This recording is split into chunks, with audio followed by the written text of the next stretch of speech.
The Retirement Halftime Show. Maintain your lead in retirement. Welcome back. I'm Sevilla Beam and I'm here with Alexander Joyce. We're learning more about his book, ReJoyce in Your Retirement. Right now we want to talk about Chapter 9, New Ideas for Investing. Now I know as a CPA, when I meet with my clients all the time and we're talking about retirement and investing, that's one question I get all the time. Well, I want to talk to an advisor who's got new ideas or they've got a fresh perspective.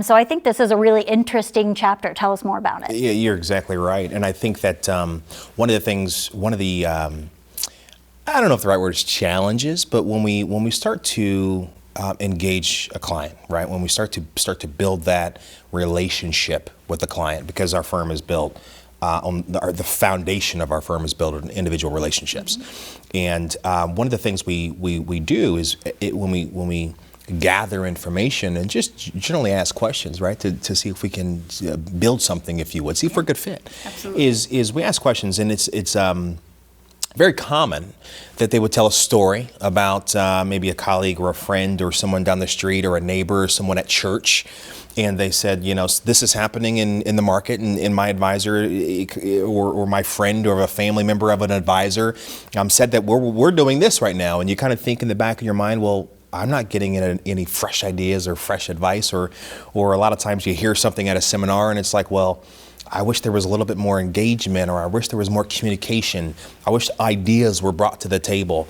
And I think that it's important to know, and one of the things that we highlight in the book is it's important to know that advisors have different focuses. And I certainly am a big fan of second opinions. I'm also a big fan of understanding that, as we grow in a relationship with an advisor, we have to not lose focus of what's ours. And I'm sure down the road, 20, 10, 30 years later, you've built this relationship with your advisor. But the simple fact of the matter is, I understand sometimes transitioning or seeking outside or second opinions can be emotional. But at the end of the day, it's your money.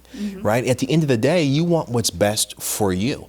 And having said that, if you would, I don't think that there's anything wrong with having a team of advisors. Okay. I don't think there's anything wrong with having multiple advisors. I would stand up and say, what we do great, right? I have no issue with that, right? But at the same time, I don't have an issue of telling you what we're not good at and where our focus is. We do retirement planning, right? If someone walks in our office and their primary goal is we want futures, and we want to invest in pork bellies and rice and things of that nature. Listen, we understand how commodities work, but we're not a commodity-based firm. Sure. Right? Our focus is on retirement planning, financial planning at its best. Okay? And that's what we do. So I think that making sure that being focused on what the approach is and understanding the holistic approach and building out these plans is our first goal. Absolutely. And I know we get the same thing all the time in our office. When people come in to do taxes, it's, well, my friend or my neighbor was deducting this, or they were doing this, and why can't I do that? And it's definitely an individual approach. We've got to keep everybody's individual goals in mind. The same thing that worked for your neighbor isn't going to be the same thing that's going to work perfectly for you, because everybody's financial and tax situation is different. So we've got to be mindful of that. Yeah. If we were to ask probably the majority of our clients, we got a relationship, and I love running into my clients in Kroger, right? I'm not dodging anybody, but I love running into my clients at I'm a big car fan, and I love going and taking my kids to car shows, classic cars. And I'll run into my kids, in different parts of the city at the zoo, right? And the fact is, it's a non-cookie cutter approach, because they know that the first piece of information we gathered was about them, right? What is the goal here? What are we trying to accomplish? Where's the value? That's the proposition. And so it's not off-the-shelf mutual fund, ETF, cookie cutters. It is a customized approach, one client at a time. Yeah. And I hope they understand that. Yeah, it has to be if it's going to work for you. So great information.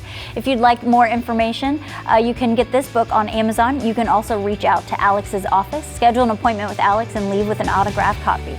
Thanks so much. We'll be right back. The Retirement Halftime Show. Maintain your lead in retirement. I'm Alexander Joyce, President and CEO of ReJoyce Financial. If you're in retirement or near retirement, with all life's changes, it never hurts to get a second opinion.